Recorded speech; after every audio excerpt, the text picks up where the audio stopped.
and notes. I still need to give some thought exactly to what it will be that you do have available, but it was my impression that in some cases you would have been better off not having all that stuff, because you're fiercely going through trying to find exactly the spot on the homework that maybe was similar to what you did, and you probably knew it anyway and could have done it yourself if you hadn't had the material there as the guide that you think you have to have as you're working the problem. You probably could have just done it yourself.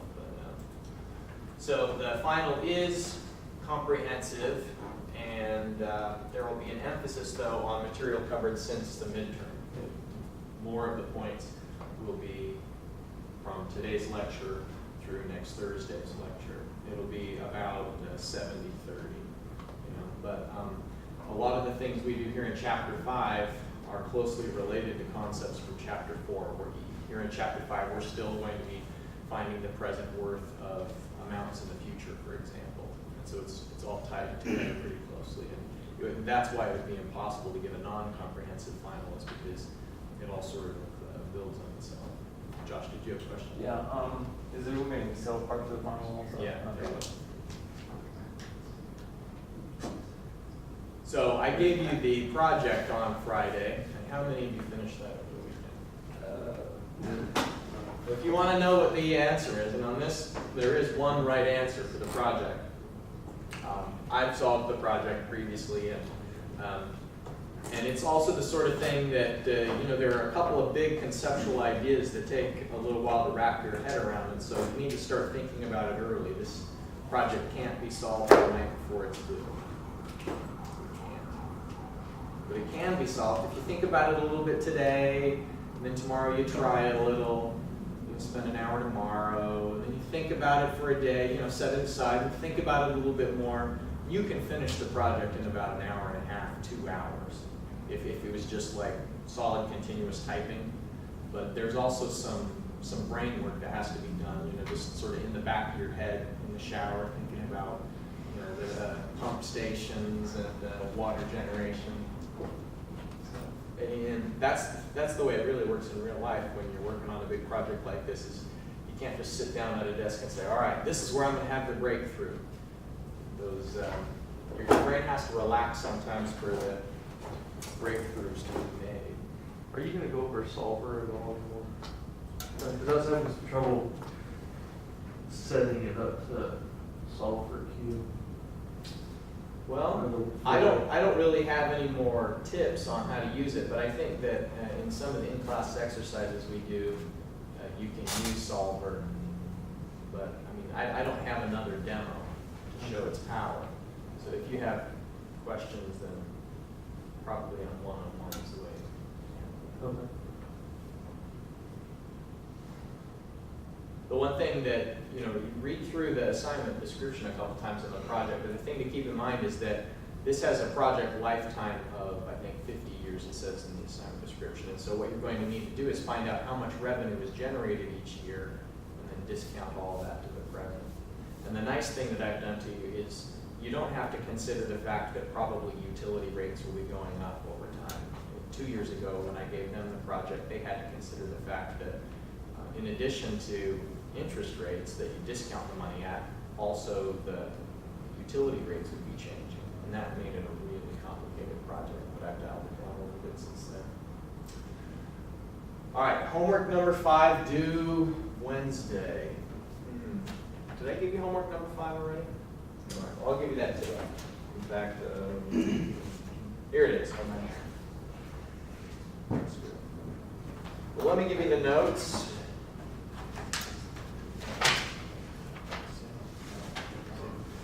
Today we're going to be learning evaluating a project, and that's great because you are evaluating a project in your project, class project.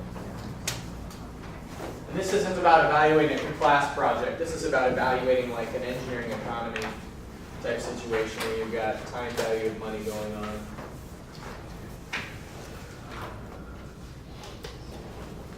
Hard to believe we're more than halfway through the semester, isn't it? Today's lecture 11. Today's lecture 11, and we go through 17 lectures. I think it's on the 18th day of class that we have our final exam. No, I take that back. We have 18 lectures, and it's on the 19th that we've got our final exam. By the way, next Monday is Memorial Day.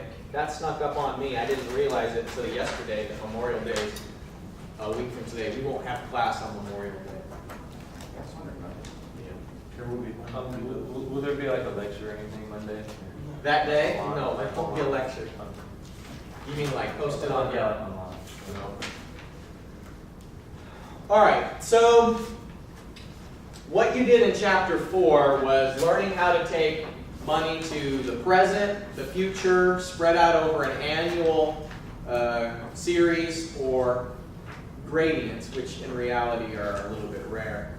But learning how to take money that's in one time frame to another time frame, and that's an essential skill and tool when you're comparing different projects, because it's a guarantee that when you have two projects, they're not going to generate the same rate of cash flow, and they're not going to cost the same thing over the same time frame, and so it makes it very difficult to compare them. And so the objective of chapter 5 is to evaluate projects based on a solution to a problem. And so there's several different methods we're going to use to determine whether or not a project is profitable. And basically it's going to be a yes-no on some of these methods. We either do the project or don't do the project. And then later on we're going to learn how to compare projects, and it's sort of trying to find out which one has the best rate of return. And so the present worth method, the background behind that is that you take all of the future cash flows to the present, and then if it has a positive net value, meaning that it's profitable, then you'd move forward. The future worth method is similar, but instead of discounting all of the money to the present, in the future worth method, you compound all of the money to the future. In the annual worth method, the idea there is that you would take all of the revenues and spread them out evenly on a yearly basis, the same with the costs, and then you'd find out if on an annual basis the revenues are better than the costs. Internal rate of return is a way of finding out a percentage that a project is generating. And so far what you've done is you've had an interest rate that was specified that you do all of the compounding and discounting at. The internal rate of return is a way of finding out if you have a certain cash flow diagram, how much that's worth to you on a percentage basis. And then the payback period is just trying to find out how long it'll take until a project is actually profitable. It's kind of interesting when you're doing a payback or a payout analysis on a new car. Some people say that they want to get a new car because it'll save gas money. And it can be very revealing when you think about, well, what are actually the savings and how long would it take to drive that improved fuel economy to pay off an expensive new car. So we'll actually do a calculation like that. So the basic question is just, are we going to make enough money on a project to justify an expenditure? And so what do you think is meant by return? Return. What's the definition of return? Is that like a profit? Yeah. It is. Let me write down a specific definition. It's not just a profit, but it can also be an increase in profitability, because a project may already be profitable, and so you could make further investments to improve the profit even beyond what it's already doing. So by return, we can mean an increase in profitability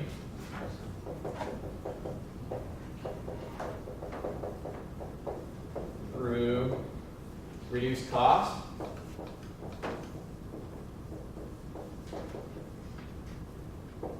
increased productivity,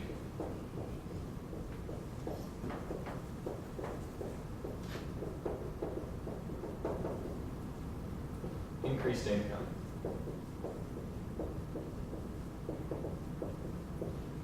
So lists like these are the kinds of things that make for perfect exam questions when a professor wants to have a short fill-in-the-blank kind of a thing, or what are the 3 ways that you can have an increase in profitability? Well, an investment can reduce costs.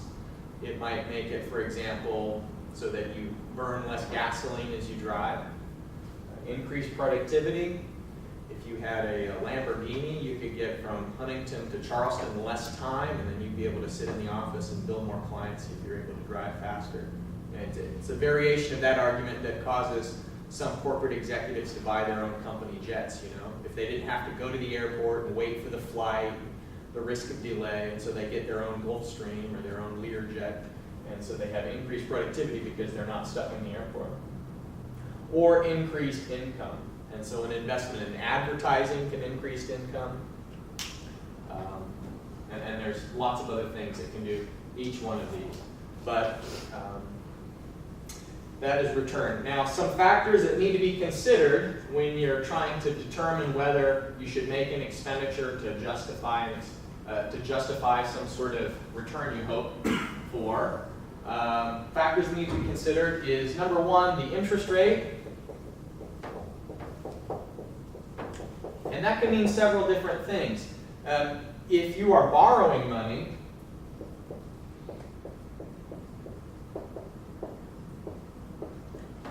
to finance a project, then the interest rate that you need to be concerned with is how much you're going to be paying to your borrower. But interest rates can also be relevant to someone who's using their own cash, because even if you're not borrowing money, you could have been using that cash for something else. And so I could calculate the rate of return that buying a new car and having improved fuel economy is going to give me. Maybe that's going to save me a certain amount each year, and so therefore I can express that as a percentage. But if it's not better than the 5% yield that you could get with an electric utility stock, or with buying preferred shares of General Electric or whatever, then it's not a reasonable investment to make. And so interest rate is relevant not only for someone who's borrowing money, but someone who's using their own cash, because you have to consider opportunity costs. Also, there's risk. When we make cash flow diagrams, there's going to be a certain expenditure, and then we expect to get extra income because of that expenditure over time. That's not a guarantee. We're hoping that we get these cash flows over time, but they're just our projections. And so by risk, what we mean is there's a chance that we may not have the cash flow that we expect, or that a piece of equipment could break down and maybe it won't last as long as we anticipated. And so we have to not only consider interest rate, but also try and estimate what is the likelihood that things won't happen like we think. There's this new term in the investing world called fat tail risk. And what they mean by that, has anybody seen this and know what it is? Yeah, that's Normal distribution, sometimes called a bell curve. And so in investing, let's say that if I was going to buy shares of Facebook, so, most likely over the long run, stocks generally over the last 100 years yield around, 7% about. Well, maybe there's this small chance that I could return 12%. Maybe if I get lucky, and so there's a decreasing probability, maybe that stock would earn 14%. But then there's also a risk that I'd maybe get 0%, or maybe even that I'd lose my money. Well, fat tail risk, what that means is that it's not always normally distributed, the risks. It might be that, just start from scratch. That's not a very straight line. There's a bell curve, but then there's this large amount of risk down here. And so in the case of maybe investing in Greek bonds, this fat tail would represent default. There's a big risk that Greece, the country, might just stop paying its bondholders. And so it's not always a normal distribution. So when you're estimating risk, you have to think about how likely it is that certain things that might happen. And then the other thing to consider is competing projects.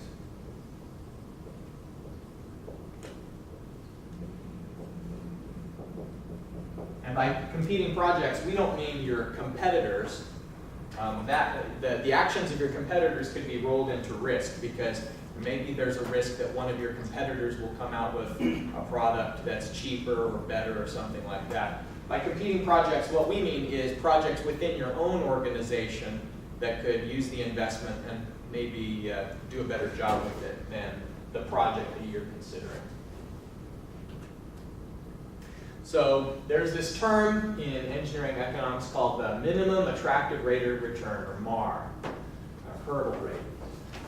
Businesses often will set for themselves a goal that they want to make a certain percentage return on every project that they undertake.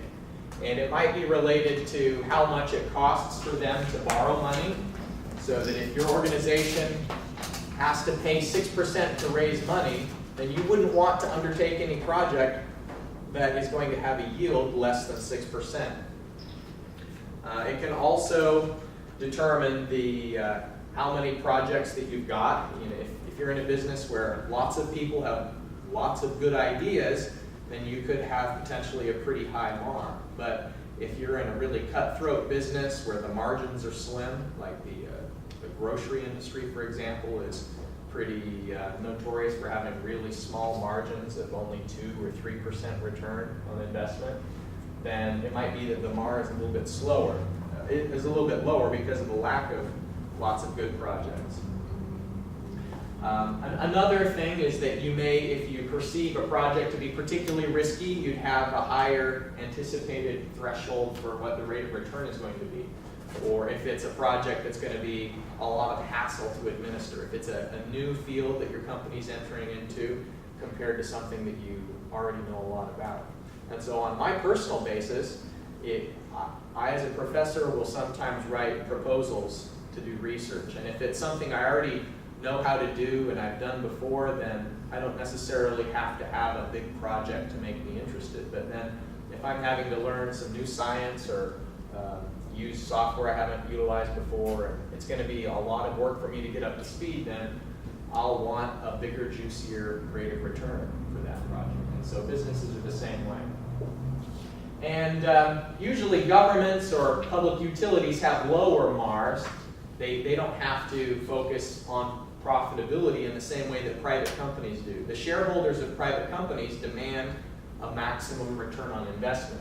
But organizations that are nonprofit or semi-governmental may not be under those same pressures, and they can do projects that are profitable, but not maximally profitable, but maybe just good for people and meet other goals that they have besides profitability. This is a really important figure. And what it illustrates is, what if you were a company that had lots of different projects available? What if you had project A was this really great idea someone had, but it wasn't actually going to require a lot of money. It looks like this project A was going to require an investment of about $600,000. But for that $600,000, it looks like that particular project can return 35%. Now, this curve, what it's showing is how much it costs you to borrow money. The more you borrow, the more expensive it becomes. And this is something that people face as well. When you borrow money for a house, you get a certain interest rate, but then when you're borrowing money for a really expensive house, you have to go to what's called a jumbo loan. And the interest rates for jumbo loans are higher because it's a little more risky that you'll default. So this curve is showing that for this company, the more they borrow, lenders are starting to get a little bit nervous. And so the lender is requiring a higher interest rate for the more they borrow. And so this is cumulative. All these blocks are cumulative because one project costs a certain amount, then project B costs a little bit more, and so the two of them together, it looks like, cost about $2 million. But project B isn't as profitable as project A was. And so they're staggered and sorted according to declining profitability. And so this business has a minimum attractive rate of return of 16% because they get to the point where their borrowing costs have risen and match the rate of return for project F.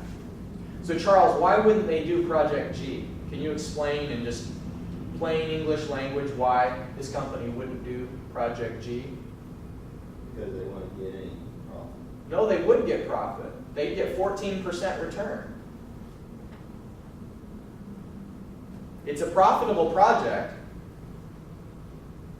but I guess it depends on how you define profit. And so I've just said that the way that you define profit is just their income for that particular project will be bigger than the cost of it, but there's one other aspect to it, right?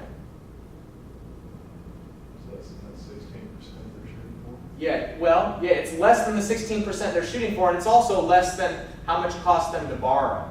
And so if they do project G, it'll improve their bottom line. You know, this investment of, it looks like, I don't know, $500,000, it's going to make back more than $500,000, but it's not going to make back more than the interest rates, the interest that they have to pay.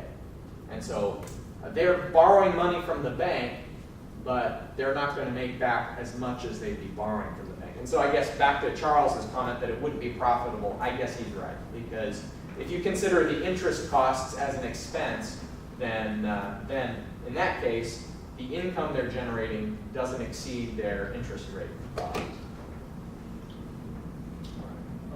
What's the dotted line? Is that- This dotted line? Well, this is all of the projects that they are going ahead with, and so 19% of this last project is sort of the terminal or the last interest rate, the marginal interest rate that they're going to be able to make. They have some projects that are higher than that, but even though their MAR was 16%, they have to reject F and G because they're not making more than 16%. F came in right at 16%. They could do the project, but they wouldn't make any extra money, and so what's the point? And so that dotted line that takes us over to about 19 is just to show the interest rate of the last project that they move forward with that is profitable. So rationing, capital rationing means that you don't have an unlimited amount of money, and so you have to pick the projects that are most profitable, not just the projects that are profitable, but you have to sort them in terms of what's going to have the best impact. And opportunity cost, which we've talked about previously, is just that if I was to spend money on these two projects, then I wouldn't have that same money to go ahead with these other ones. So think about either one of them, if they were my first project, could have been profitable because my borrowing costs at the beginning are 10%. And so if I had put them first, then I could have done them. But that would have taken money away from other projects that had a better rate of return.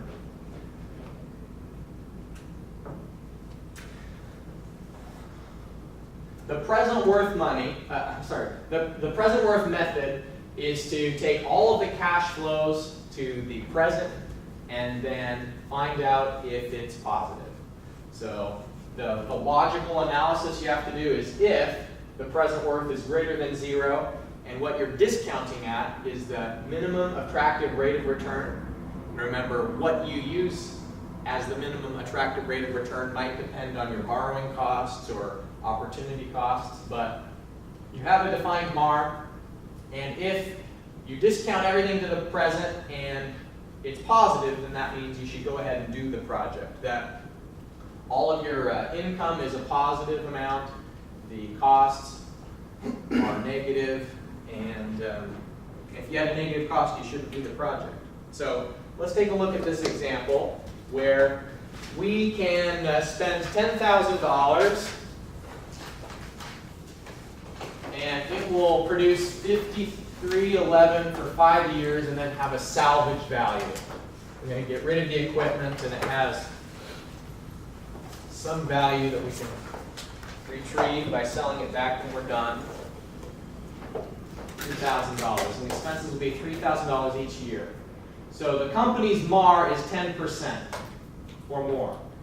they'll go forward with the project has 10% or more. So we'll use the present worth method to see if we should do the project. And so the first thing we always do in questions like this is we create a cash flow diagram.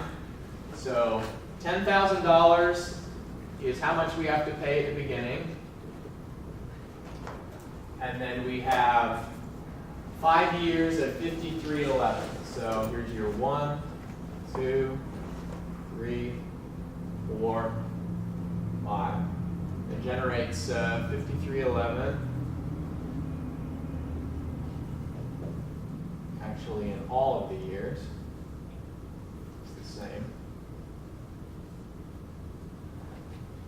There's a salvage of 2,000 in the last year.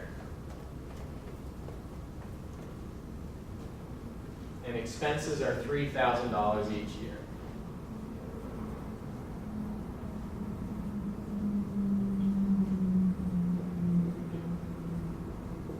All right.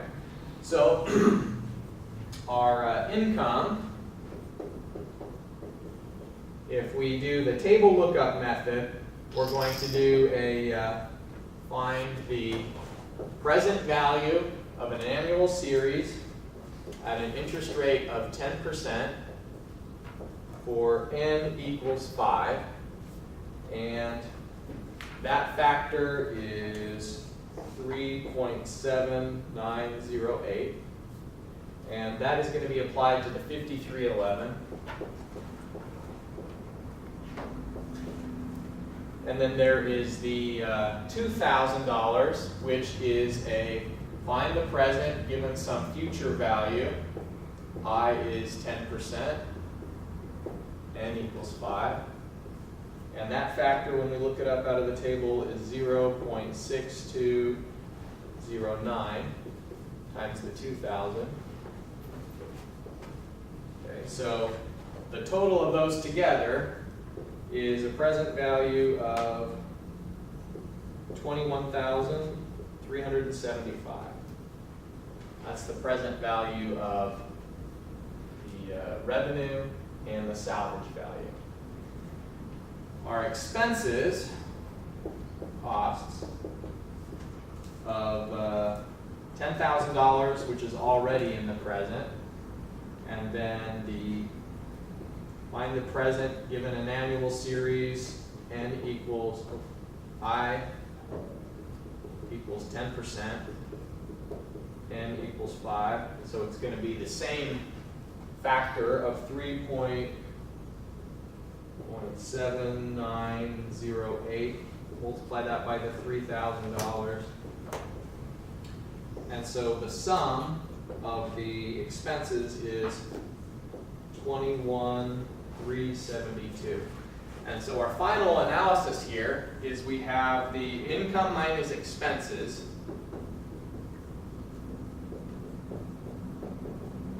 And that is $3.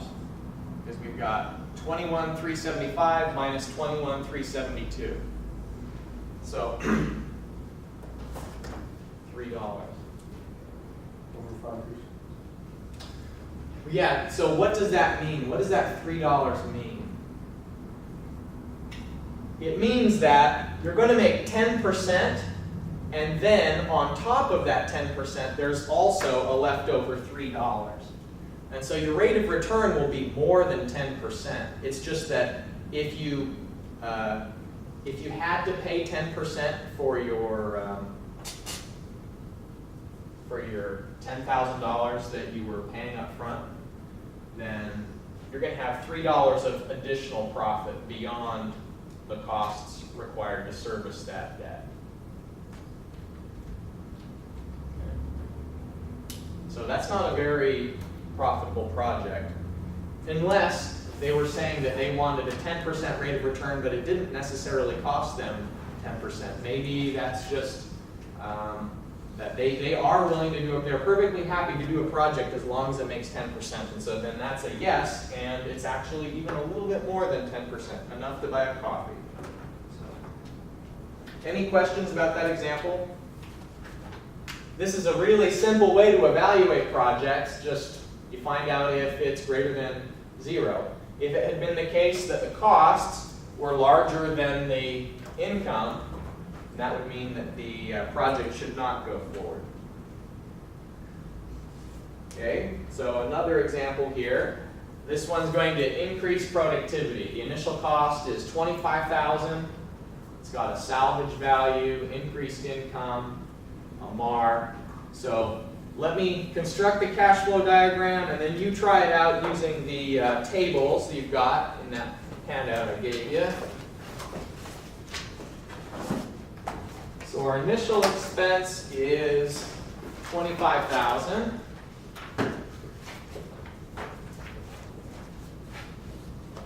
Salvage value at the end is $5,000.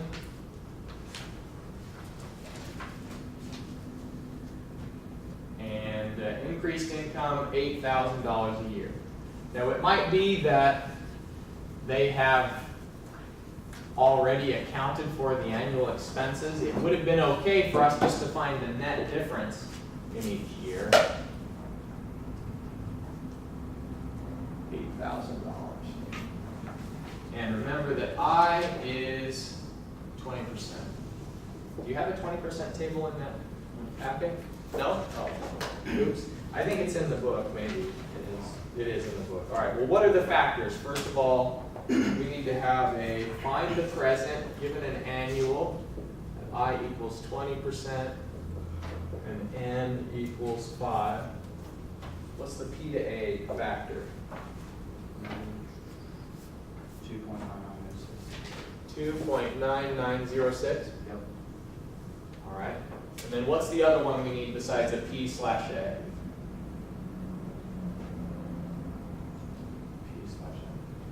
Find the present given future, right?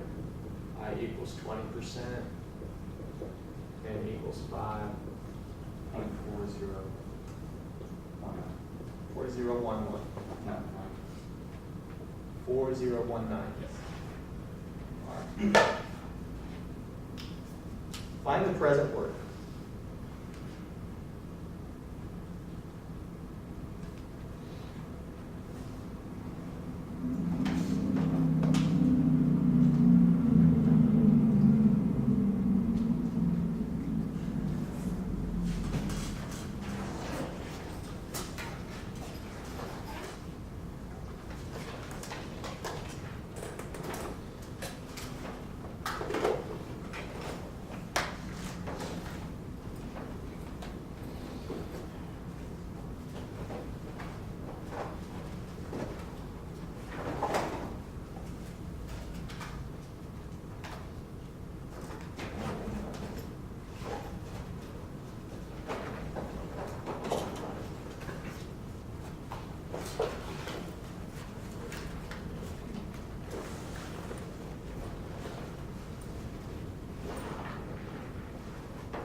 So this is a good investment.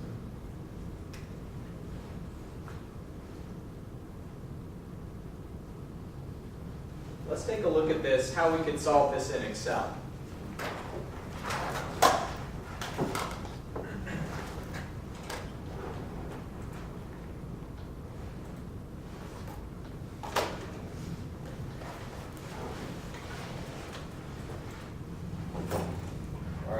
So the first thing to do in Excel is to create the cash flow diagram as a table. So we've got year and amount.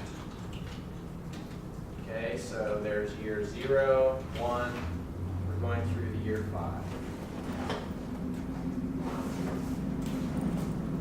5. So negative 25,000. And this amount is the amounts in the year that it's referring to. And then year 1, we've got 8,000. And the same, except that in year 5, it's 8,000, and then also another 5,000. All right. Oops, I did that in the wrong year.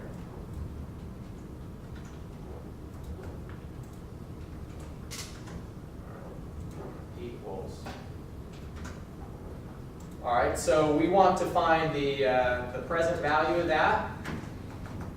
And we previously were told that our MAR is 0.2, 20%. I'll express that as a percentage just for fun. Okay, so equals PV of 20%, anchoring that so that when I drag down it doesn't look in the wrong spot. This is the N. Now it's not a payment, so I'm going to push the comma again. It's a future amount. And one last thing I'm going to do is I'm going to put the negative sign in there for the amount because Excel automatically finds the inverse, and I don't want it to do that, so putting the minus sign there. Oh, well, yes, and it should be negative there because it was a negative. All right, so you drag it down through. It's discounting all of them, and then we want to find the sum of all of them. 934. Okay, what's another way to get the same amount? Do you remember the certain function I told you about that will automatically take things to the present? Present net value. Pretty close, yeah. Net present value. So we'll do the rate of 20%, and we highlight only the amounts that are future values. Okay, so that finds the present value of all of these that are in the future, and then we also have to add your 0 separately. So it finds the same 934. You've seen all that before. What you haven't seen is we could create something called cumulative present worth.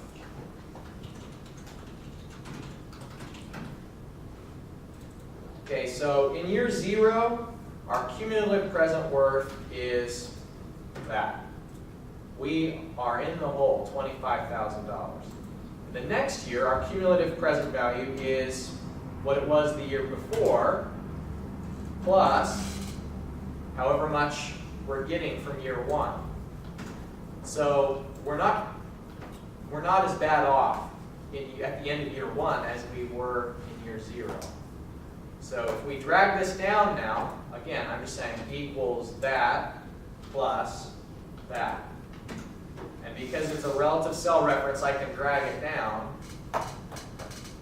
What that says is at the end of year 5, we have a cumulative present worth of $934.28. So what year is it this project becomes profitable? Last year.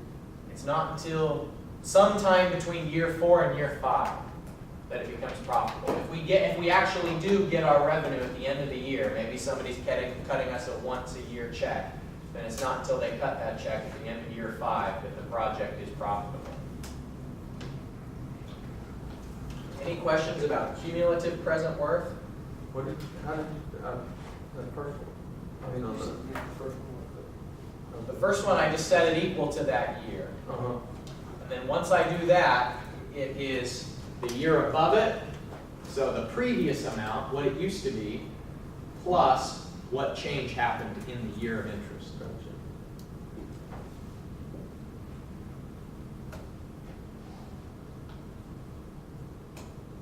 Charles remembers doing this to size a reservoir in hydraulic engineering, because it's the same same principle in hydraulics as it is in finance. That when you've got some container,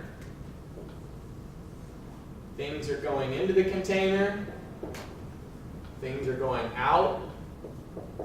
If in is bigger than out, whatever it is, the container rises. And so that can be water, it can be cash, it can be bacteria.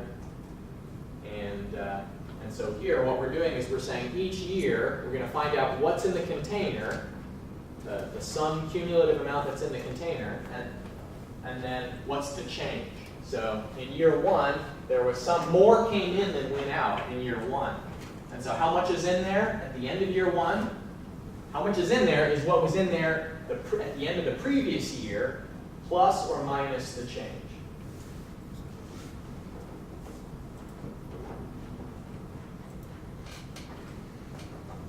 All right, now we're going to talk about bonds. James Bond. No, not James Bonds. Corporate bonds, government bonds. And you guys, I remember there was some amusement when we were talking about how some countries have coupons. You remember? And it's not like countries are actually like getting Cheerios coupons, and that's how they're paying their bills.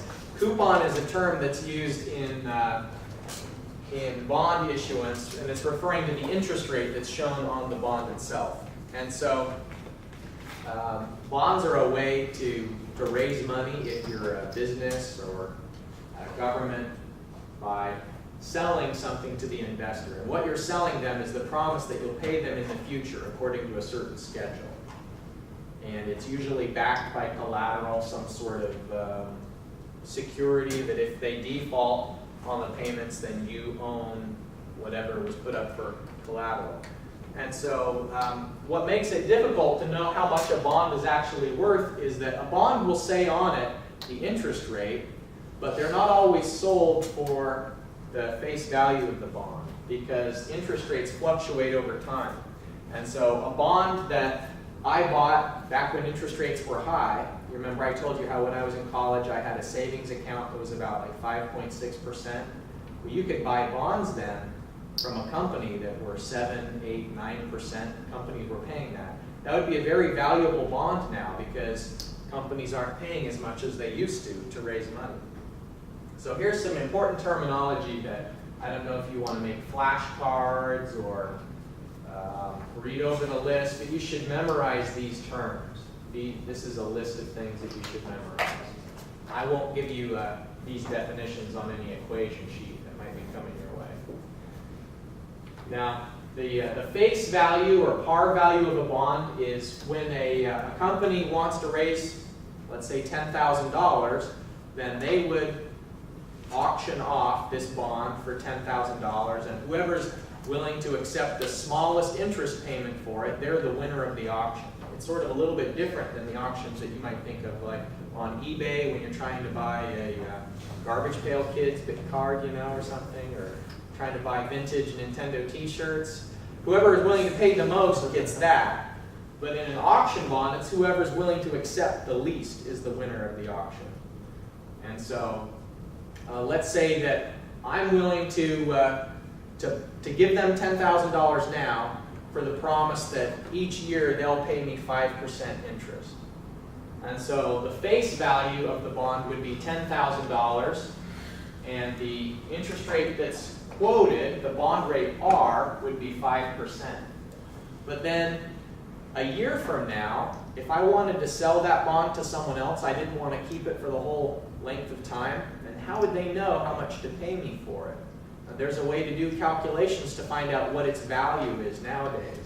Maybe it's more valuable than it was previously because interest rates have gone down, or the bond might be less valuable because now other companies, maybe you can get 10% from the companies around you. And so if I was trying to sell you a bond that only had a face value of 5%, you wouldn't be willing to pay me $10,000 for that bond. You could go just to some other company and get a better rate of return. So this is the formula that we use to calculate bond values, and there's two different parts to it. This is the redemption part of the equation. So there in your notes, maybe you want to have like the word redemption and pointing to that group. And then this is annual payout. And so the value of a bond, you're going to be getting an interest payment, and then at the end of the bond's lifespan, the company has to give you a certain redemption amount. And bonds are structured in a lot of different ways. What this model is telling you is that they'll pay you interest every year, and then at the end of the bond's lifespan, they'll give you back however much you gave them originally. So maybe I get my $10,000 back as a lump sum, and then every year for 30 years they were going to give me 5% interest. Maybe that's the value of a bond. There are some bonds out there that are called zero coupon bonds, where you don't get any interest on an annual basis. It's just one big lump sum. There could be other bonds where you get no lump sum at the end and they only give you periodic payments. Lots of different possibilities. But the two different components here are the same, that you've got the redemption component and the annual payout component. And so here's the terminology again. What we're saying is that the redemption amount in today's value of it is the redemption price. Usually it's the same as the face value, but let's say that $10,000 bond, and then I would discount it to the present from the future. I want to find the present value of some future payout amount. The company's promising to pay me the $10,000. How much is that worth now? Well, what I do is I would discount it at the interest rate to the present. And then the other thing is the periodic payments, and those are treated as an annual series. And so you find the present value of an annual series at the interest rate of, that the bond is quoted at, the number of payments that are remaining, and so you could find the value of that in the present. Okay, so let's work an example. And sometimes the tricky thing can just be picking out what the variables line up to in the wording of the problem. So I want to know the current value of a 10-year bond that pays 6% per year, semi-annually. So there's 2 payments per year. It's redeemable at the par value if bought by a purchaser to yield 10% per year. Okay, so what I want to do is, my goal is to get 10% out of this bond. The company that issued the bond, they're only going to pay 6%. So what that means is I have to pay less than the face value in order to get a 10% yield. If I just paid the face value, if I paid the $1,000 for it, then all I would get as my yield is what the company is paying, the 6%. But if I pay less than the face value, then I can make more than the 6% per year. So first of all, N here, since it's semi-annually and there's 10 years, N is 20. That's the number of periods before redemption. It's a 10-year time frame, paid semi-annually. Okay. R, the bond rate per period, is 6% divided by 2. And so it's 3%. Divided by 2 because it's semi-annual. Okay. The bond rate. The yield rate that I'm hoping for, the yield rate that I want is 10% divided by 2. So 5% per period is the yield rate. It's the bond rate.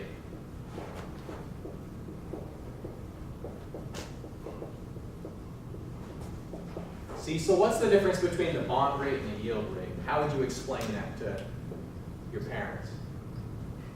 I probably wouldn't actually. You wouldn't? They demand that you explain it, Hellman. Your parents have sat you down and they want to have a heart-to-heart about the difference between bond rate and yield rate. Yield rate's like money that you would get back, and bonds money you lose. I mean, there's some rate. It's part of it. It's like guaranteed. Sort of. Bond rate is guaranteed in as much as Yield rate is what you want. Right? yield rate's what you want, exactly. Like Bond rate is what the company will pay.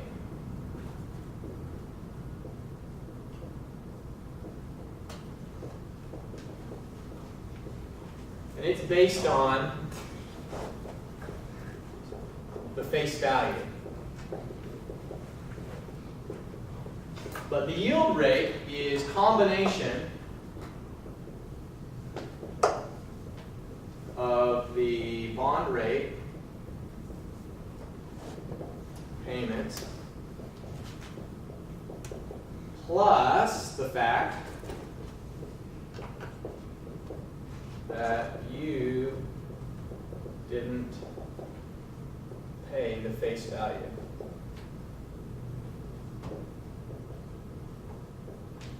Do you guys remember what CDs are, like bank CDs? Certificate of deposit. Okay. What if I had right now an account that had $1,000 in that account, and it's a CD that pays 5% per year? If you paid me less than $1,000 for it, then your effective rate would be more than 5%. Like, if I was trying to sell that CD and you gave me $1,000, then you'd make 5% because that's what the bank is going to pay. But if you only paid me $900 for that, and I originally paid $1,000, that would be an excellent purchase on your part, because not only would you be getting 5% of the $1,000, but also you didn't pay the face value, and so your yield would be better than 5%. And so in this problem, we're trying to, our objective is to get 10% yield per year. So the redemption price of this bond, C, is $1,000, and the face value is the same. It's $1,000.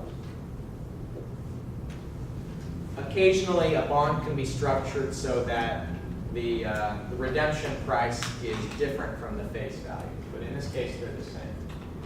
All right. So the way that we find the value of that now, the value of that bond now is going to be the $1,000, and we're going to do a find the present given a future, because we are discounting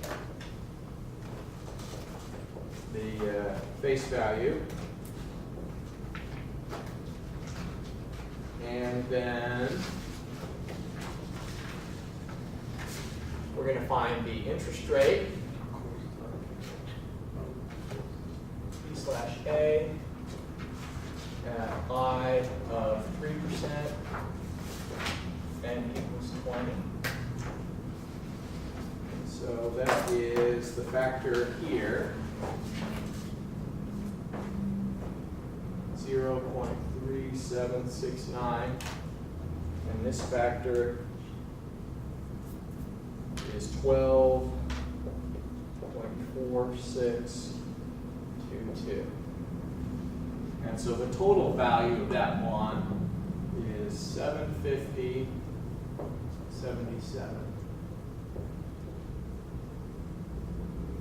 So that's how much you should pay for that bond if you want it to yield 10% per year.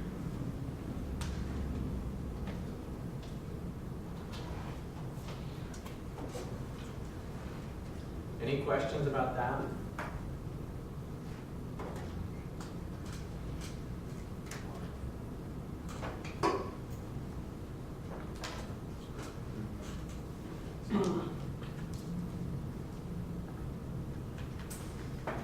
Okay, so we talked about the present worth method. Yeah. I'm just curious, it says RZ here, and you just got the Z up there. Where's that? On the second part of it says plus 1,000 up there. It says on the equation that it should be plus RZ, which would be a 3%. R times Z.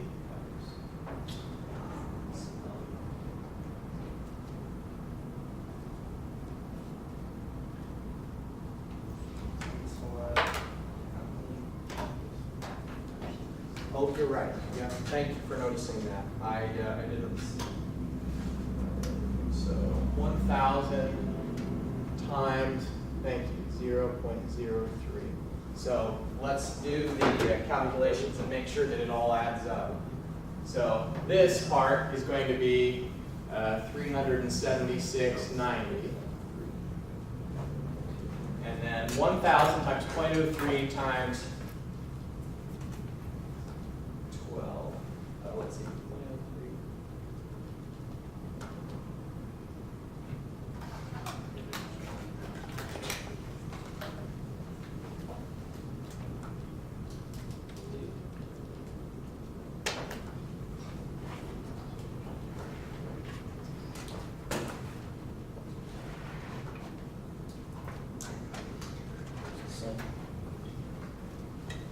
Yeah, there it is. 373.87.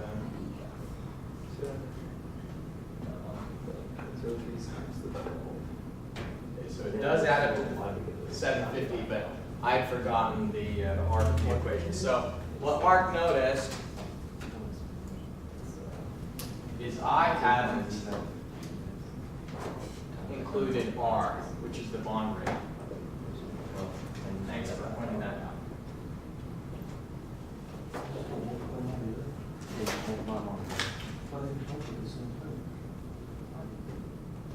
You guys have another question?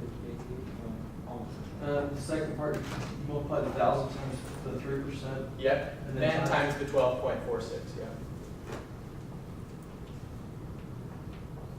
Because 1,000 times 0.03, that gives you the interest per period. So every 6 months, it looks like, what is that, $30 is the interest.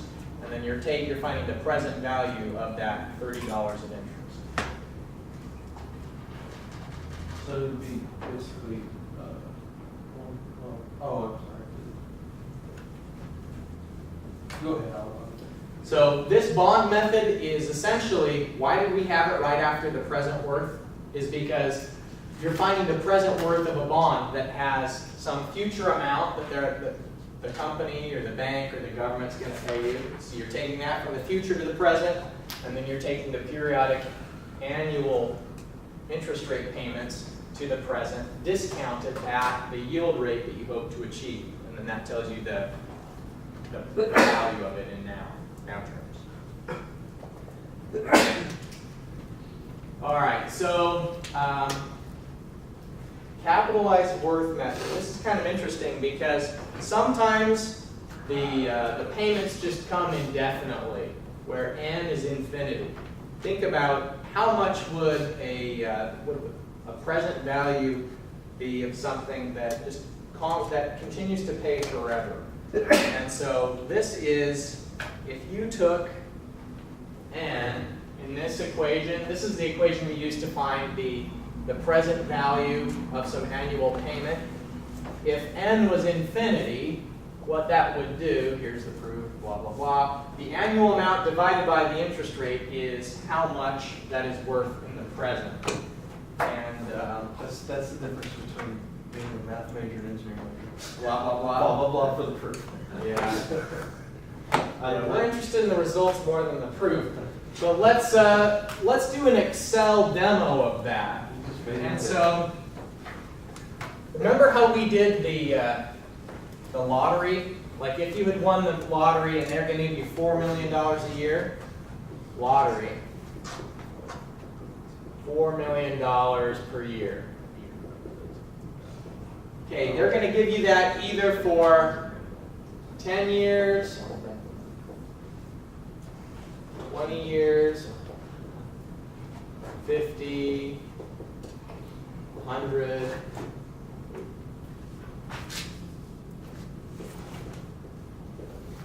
1,000 years.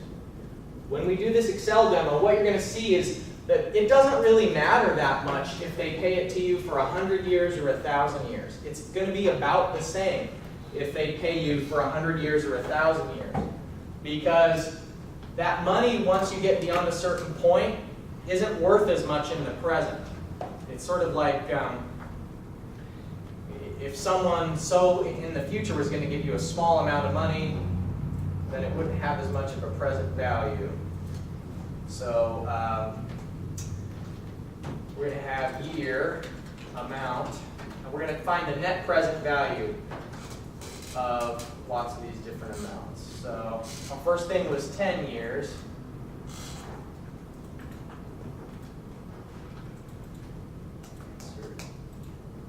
All right, so number of years.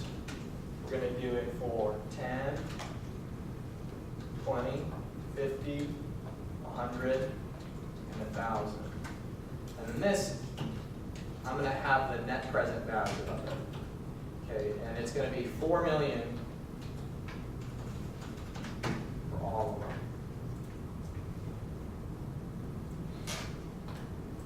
Okay, so now I need this to go down through 1,000, and then I'm only going to have it do the calculations for as many years as I've got shown. Okay, so here's year 1,000. And if you just double click, that'll send it down all the way to the end. Okay, so I'm going to find the net present value of 10 years of that. So equals that first amount plus net present value of, and let's say that our interest rate, I think when we were doing the lottery calculations at one point, the net present value, I equals 4%.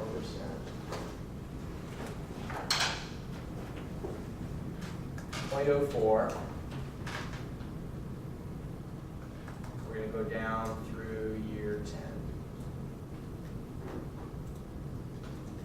10. Okay, so that has a value of $36 million in the present. Okay, so what if it's 20 years? So it's going to be the same 4 million plus an NPV of 0.04, and then down 1 through year 20. 56 million if they pay it for 20 years.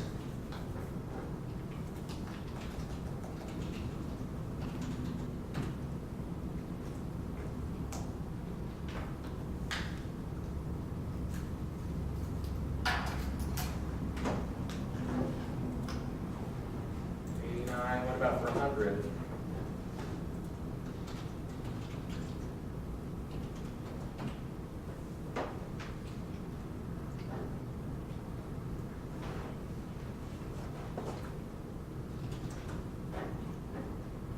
You see it's getting smaller and smaller, the increment.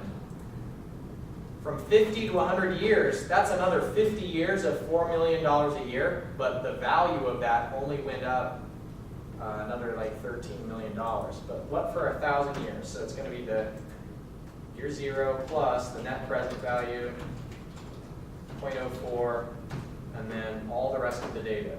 Shift, control, down arrow key. That takes me to the end of the data series. What did you say that was control what? Shift, control, down arrow.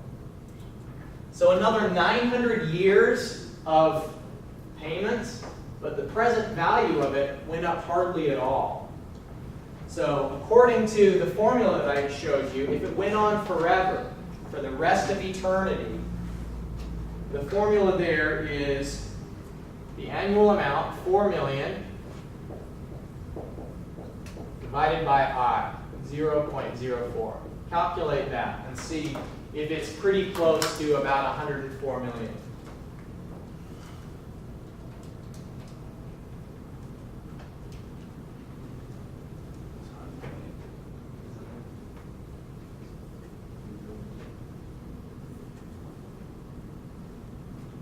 Is it 100 million? What was the interest rate? Oh, but remember, in this case, this assumes that it begins at year 1 through infinity. So it's going to be plus, so it'll be some amount plus the 4 million. So is it 100? Yeah. 100 million plus the 4 million, so 104 million. So what we've just done is we've done a limit where n goes towards infinity.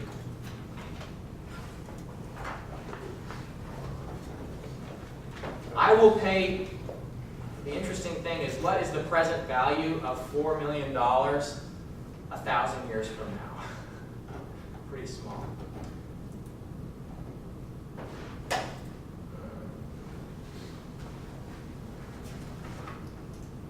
Let's take a break. Let's take a little 5-minute break, and then we'll get back together for a couple more slides and the in-class exercise.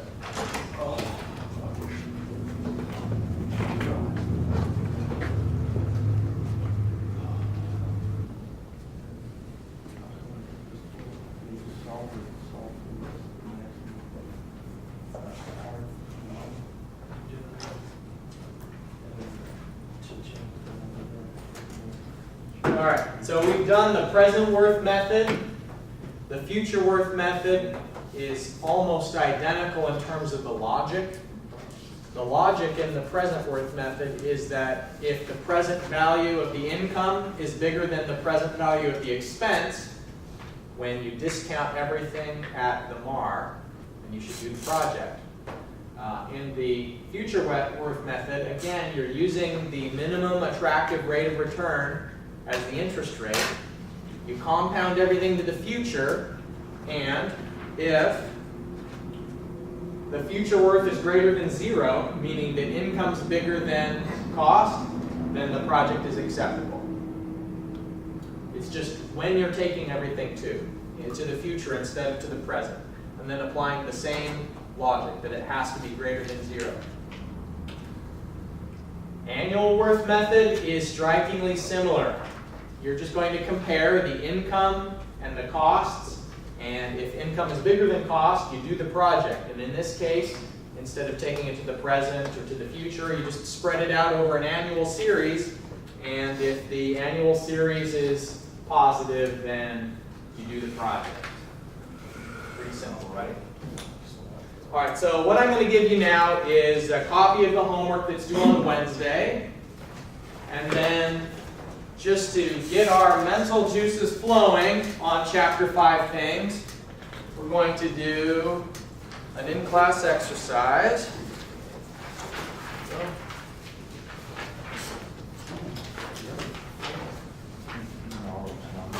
And I'm going to open up the tablet part. This is one that you first want to do with the table lookup method, and then we'll verify in Excel.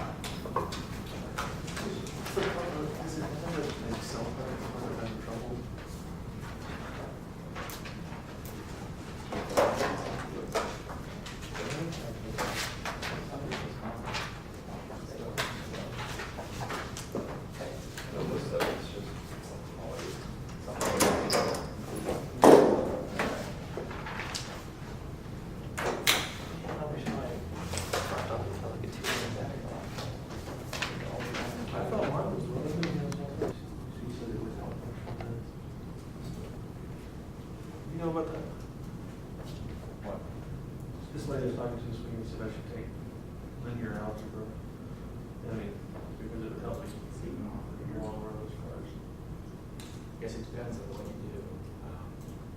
If you got into like structural modeling or computational fluid dynamics, where you're using computers to break things into little pieces and calculate the forces on it, it might help you in the classes that you're going to have in the engineering program. So she's full of it. Well, I mean, no. She said it would help in differential equations. Oh, well, I don't know about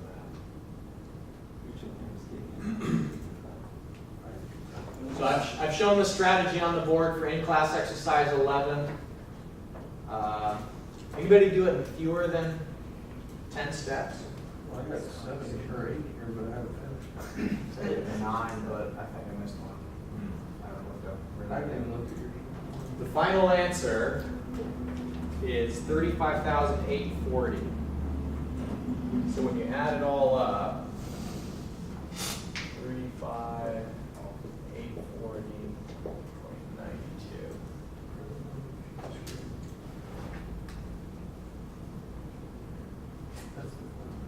This maybe even shows it more clearly than the previous page.